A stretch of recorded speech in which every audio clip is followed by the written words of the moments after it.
Olá, estamos em mais um Almodincast. Que prazer o meu estar, com mulheres assim tão incríveis, doutora Flávia Almodim, doutora Edna Almodim. Estamos também aqui hoje com uma convidada, que é a Karina Miak, presidente da Sim Mulher. Seja bem-vinda, Karina. Obrigada, Rose, obrigada, doutora Edna e Flávia, pelo convite. É um prazer estar aqui pelo Assim Mulher, para a gente falar um pouquinho sobre as nossas crianças e adolescentes. O prazer é nosso, o Hospital Almodim se encontra muito honrado de estar recebendo você, representando uma classe tão importante na nossa cidade, que são as mulheres executivas e empreendedoras e que tenho certeza capazes de poder ajudar a influenciar a vida dessas crianças. Sábado aconteceu uma palestra, aqui no hospital, onde se falou de miopia e as consequências das telas eletrônicas. Eu falo que as telas, elas trouxeram grandes vantagens para a gente, mas junto com isso vieram alguns problemas. E a Flávia, eu queria que você falasse, Flávia, para a gente as consequências, porque eu acho que quem mais vai sofrer já está sofrendo, e com isso a longo prazo vai ser muito pior, são as crianças, Então eu queria que você falasse um pouquinho dessas consequências nas crianças, desse uso abusivo das telas eletrônicas. Bom dia, Bom dia, bem-vinda, Karina. Não só as crianças, Rose? A família inteira sofre com isso, porque os pais também sofrem, com as crianças piorando a visão. Então, desde a pandemia para cá, houve um aumento muito grande do uso de telas. Isso consequente das aulas que foram online, e as crianças viciaram, nas telas, e hoje elas não brincam mais ao ar livre, vão da escola para casa, casa usa a tela. Que seja computador, que seja o celular ou a TV, e passam o dia todo nas telas. Acho que dá umas 7 horas se você for contar, E olha que adolescente eu acho que dá mais, porque os pais vão dormir, às vezes de madrugada estão lá usando, E é videogame. E todas as telas influenciam na visão e vão desenvolver uma miopia, esses pacientes. E a miopia é a dificuldade de enxergar de longe, e a criança enxerga bem de perto. E aí começa a usar óculos. Aí pai e mãe, mas é óculos. Não é por questão de estética que a gente está aqui conversando isso. Porque o uso das telas faz essa miopia aumentar.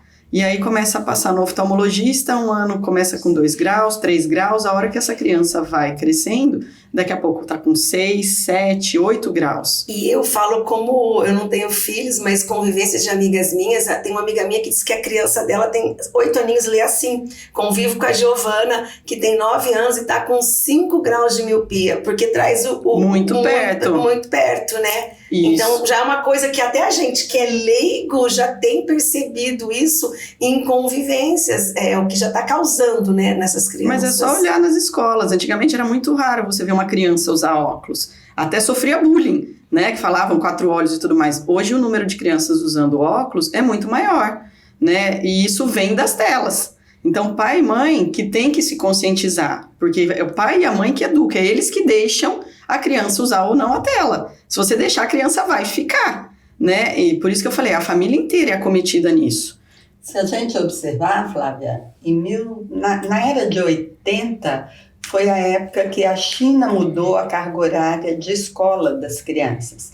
E daí para cá, hoje, as crianças chinesas, 90% são míopes. Então, a China hoje clama por melhorar a fase de brincar da criança, de aumentar a fase de brincar da criança e tirar elas da sala de aula. Porque a gente ficava na rua, a gente brincava de bets, era muito tranquilo. Hoje os pais têm medo de assalto, têm medo de tantas outras coisas. Então as crianças não têm aquelas brincadeiras que a gente tinha. Eu lembro que minha mãe, para colocar eu dentro de casa, meu Deus, era um parto. Hoje as mães nem deixam seus filhos praticamente ficar ao ar livre, brincar por tantas outras questões, Por medo da violência. Mas, Flávia, hoje a indústria também tem se preocupado com isso. Tanto que de 2012 para cá, a indústria tem buscado melhorias para tentar desacelerar essa miopia. Fala um pouquinho sobre isso, Flávia. No começo, antigamente não existia isso, existia só o colírio, que era a atropina. E os pais tinham que usar esse colírio, não se acha em qualquer farmácia, são farmácias específicas que vendem, e ela faz o relaxamento do cristalino. E aí embaça um pouco a visão de perto da criança. E aí ela começa a olhar mais para longe do que para perto. esse colírio arde um pouco, atrapalha um pouco na escola. Como se fizesse uma... Quando vocês põem colírio para dilatar? Isso, só que é uma concentração um pouco menor, que a gente usa para usar todos os dias. É um tratamento a longo prazo e tem criança que se adapta bem, tem criança que não. Aí a gente tem que aumentar, às vezes, um pouco a dosagem. E era um recurso, às vezes, difícil de achar. A criança não tolerava, às vezes, muito bem. Então, a indústria, foi o que minha mãe falou, começou a ver, né, um campo que eles poderiam explorar. E ajudar. Isso, e ajudar essas crianças a não terem que usar o colírio, que aí vieram os óculos e as lentes de contato, né, para fazer o desfoque e borrar a imagem periférica da criança e não deixar essa miopia aumentar. Né, tem alguns no mercado, algumas marcas no mercado já estão em usos e estão tendo, assim, uma resposta muito boa. Os pacientes estão se adaptando melhor do que o colírio e a gente está conseguindo desacelerar um pouco essa miopia. Mas é um tratamento conjunto, né? Não adianta a criança colocar lá o óculos, colocar a lente e continuar nas telas. Isso que eu falo, né? Sim, e o pai e a mãe não diminuir esse uso, né? Então não é porque tá com um óculos especial ou uma lente lá especial, isso vai controlar minha miopia, eu posso usar do jeito que eu quiser, né? Então é um trabalho todo em conjunto, da família, que seja dos profissionais de saúde, pediatra, todo mundo, mais o oftalmologista. Então eu vou chamar aqui a doutora Bruna, que vai entrar no meu lugar, depois ela sai e eu volto. Por favor, Bruna.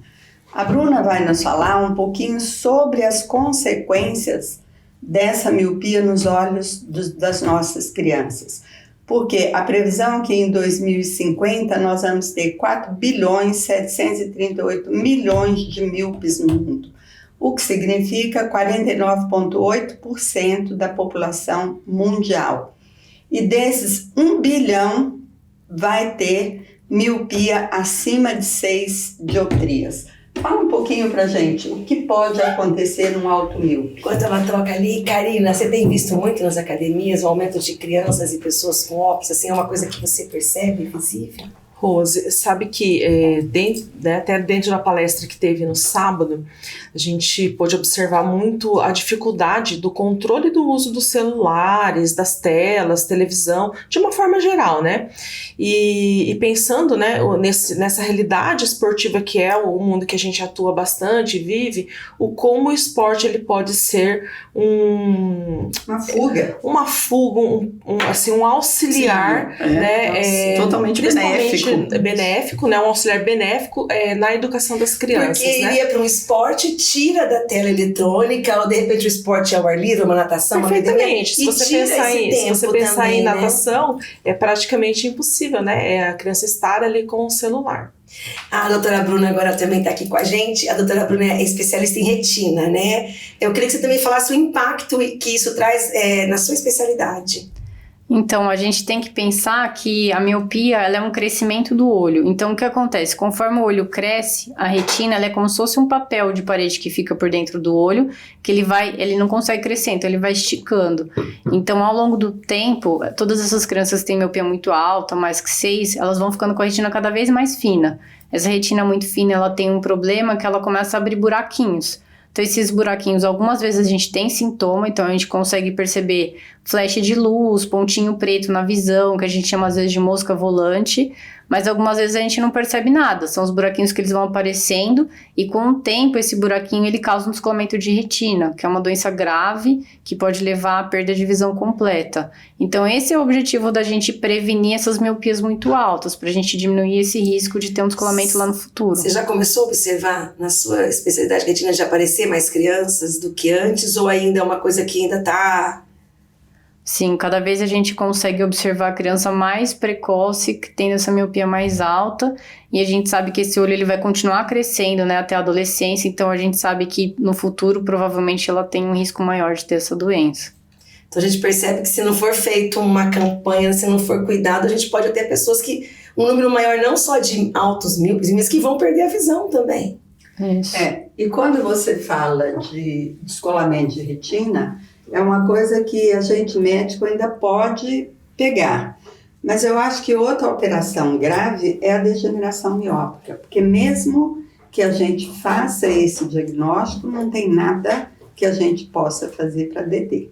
Então, é aconselhável a gente cada vez tentar diminuir o número de horas, né, que essa criança passa na tela, então quanto menos melhor. Tem alguns parâmetros que a gente usa pela Sociedade Brasileira de Oftalmopediatria, de acordo com a idade da criança, quantas horas ela pode passar na tela. É muito importante não usar a tela muito colada, porque mesmo que a gente use tela, quanto mais colada, mais vai ter uma chance de desenvolver a miopia, né? O que vocês falam dessa luz, falam de colocar no celular essa luz azul, isso aí realmente ameniza, não ameniza, isso é... Né? Isso é um outro capítulo. Não ajuda se a criança ficar muito tempo e baixar isso? Não para miopia. Isso aí não influencia no grau. Muita gente acha, porque eu pus o filtro azul no óculos, eu posso usar. Não. O filtro azul está prevenindo uma doença na retina, que é a doença macular. Não tem nada a ver de prevenir. Nada a ver de prevenir a miopia. Então, mesmo que você tenha o filtro azul, você tem que usar as horas adequadas do mesmo jeito. E eu acho muito importante essas campanhas, e é legal, assim, tomar. Ontem eu tive contato com uma pessoa que é muito humilde, que nunca tinha ouvido, que morou no sítio, e tem o ceratocone desde criança, e a filhinha no colo ontem, de 2 aninhos, assim, ó, com o celular dela, só o celular para acalmar. Aí eu não sou médica, eu falei, mas meu amor, isso já...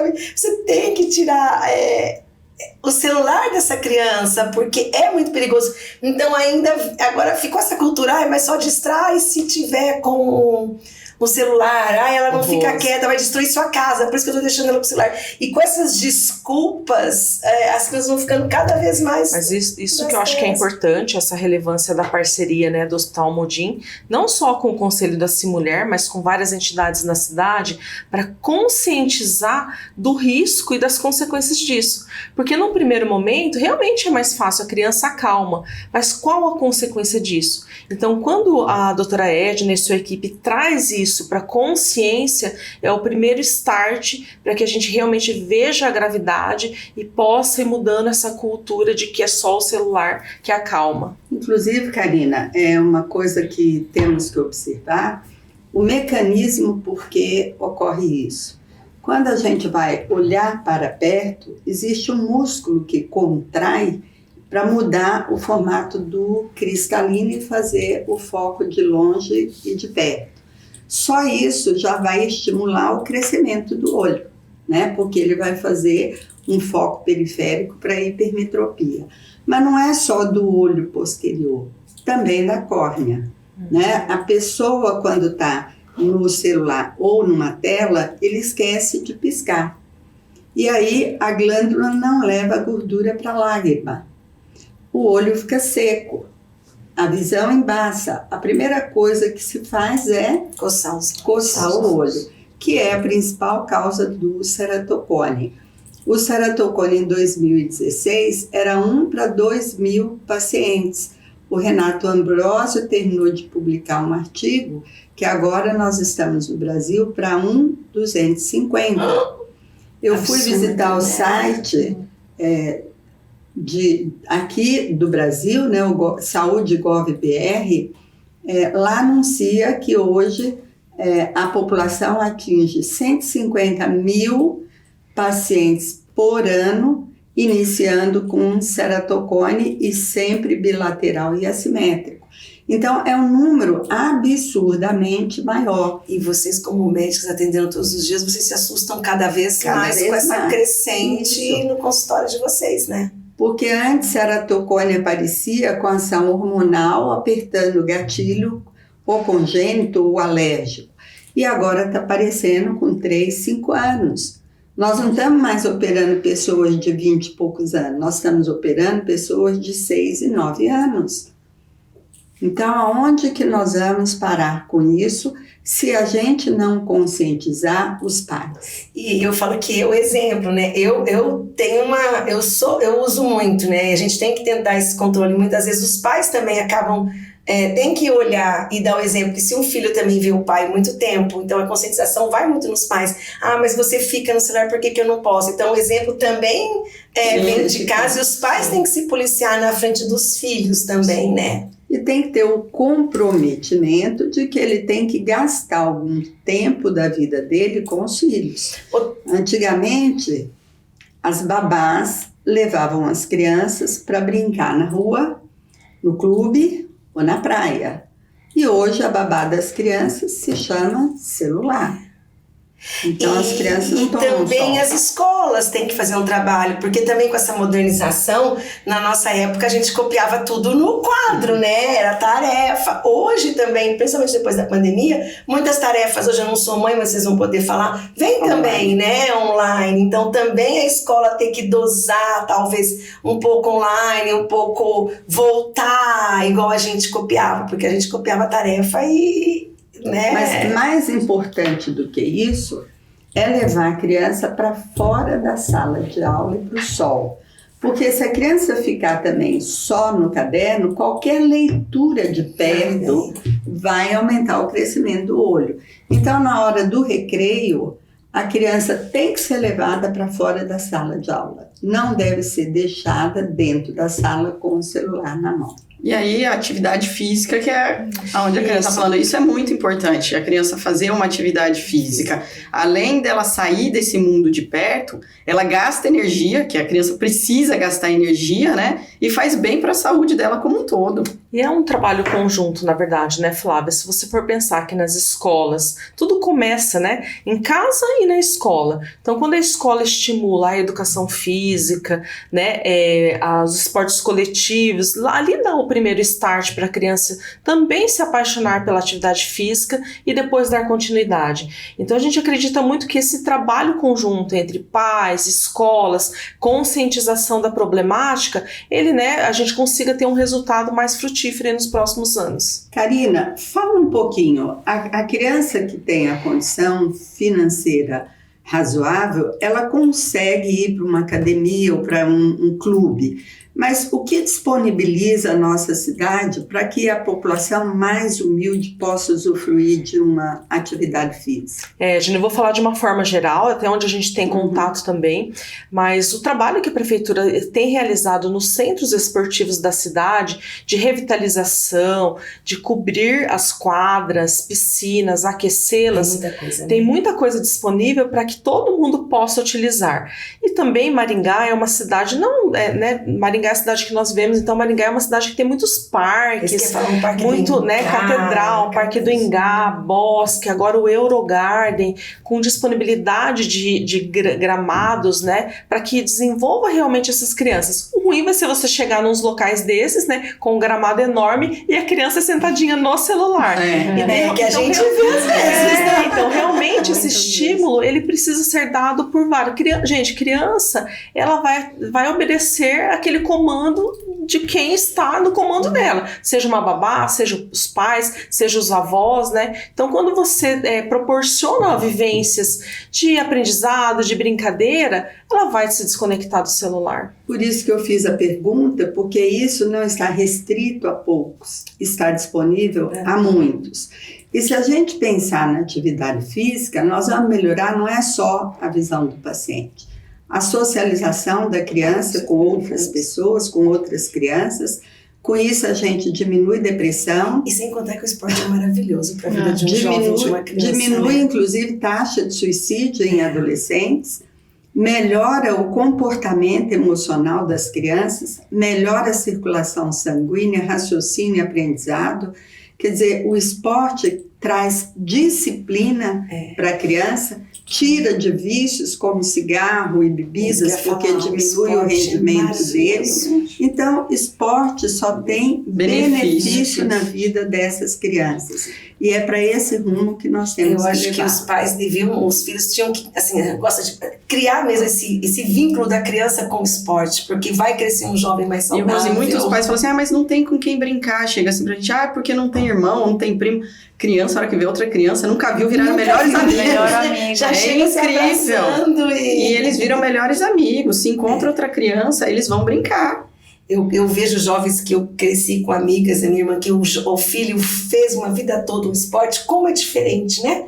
O jovem, quando ele está inserido num esporte, com uma atividade extracurricular, os benefícios que isso traz para a vida Não é essa, viu, Edna? É uma contribuição muito grande de informação. Talvez aquela mãe que esteja angustiada, né? Como a gente viu no Dia das Ações lá do Ceratocone, mães angustiadas com os filhos que não sabiam mais o que fazer em relação a não consegue ficar mais sem o celular. Então essa é uma dica muito preciosa. Procure um centro esportivo, né? Se você tem condição financeira, procure uma academia ou na escola mesmo, estimule que participe de atividades coletivas, porque a sociabilização, a melhora da autoestima, ela consequentemente vai fazer todo esse nível de prevenção para que a criança ela se sinta mais ativa, né? E aí, consequentemente, ela vai deixando o celular de lado, não vai ficando tão atrativo assim estar no celular. Conforme você falou, o Assim participou, né, da nossa campanha de ceratocone,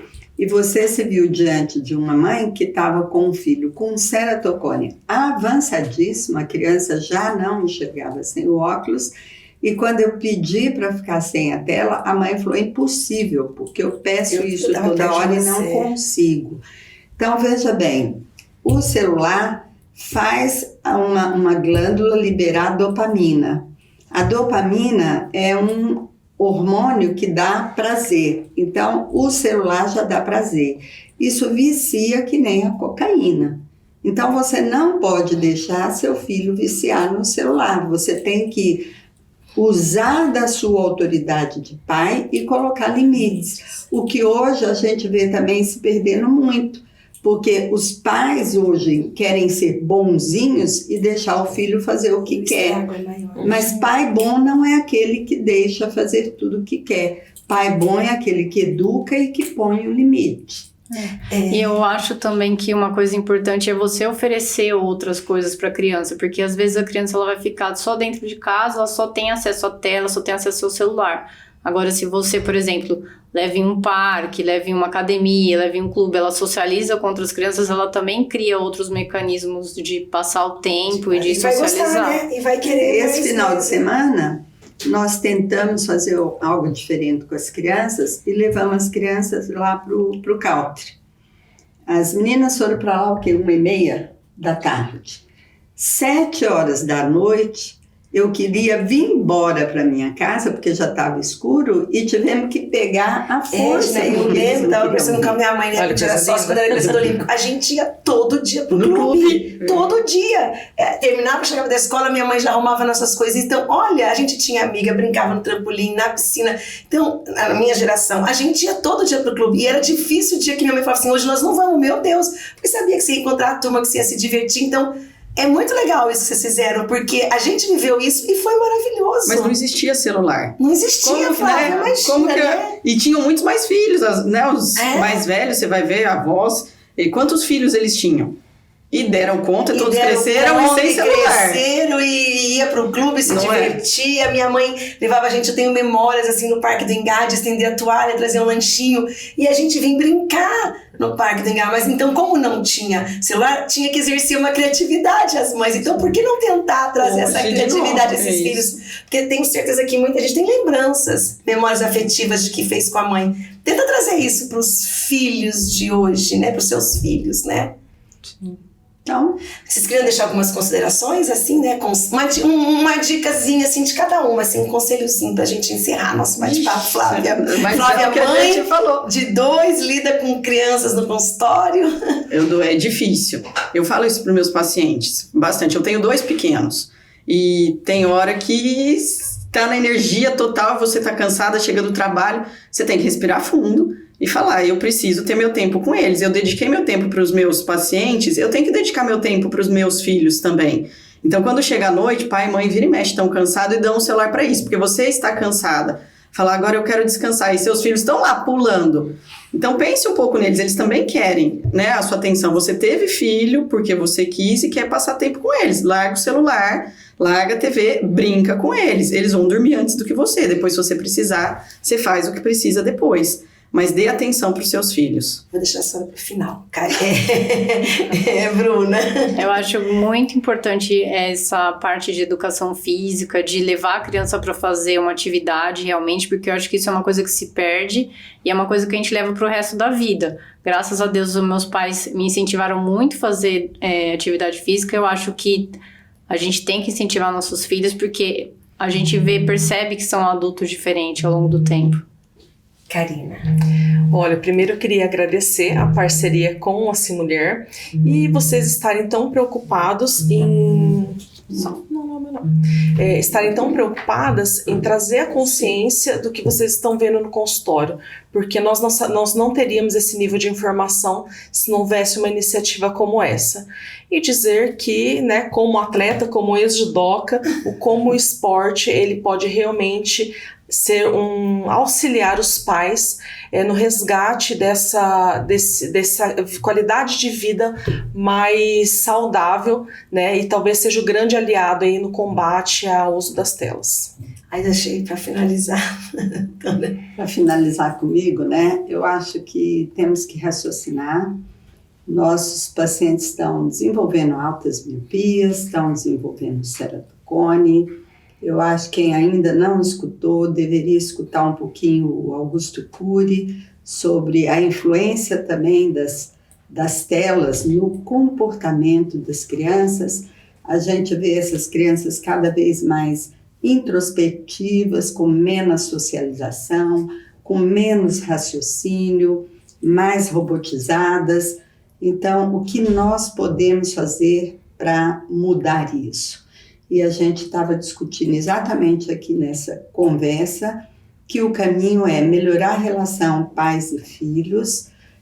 Vocês vão se surpreender, porque quando vocês gastarem um pouco do seu tempo com os seus filhos, vocês também vão aprender muita coisa com as crianças, e as crianças reforçarem as memórias afetivas faz com que eles se tornem adultos mais sociais, mais competitivos, o que também faz o esporte pela disciplina e ajudar a ser mais competitivo.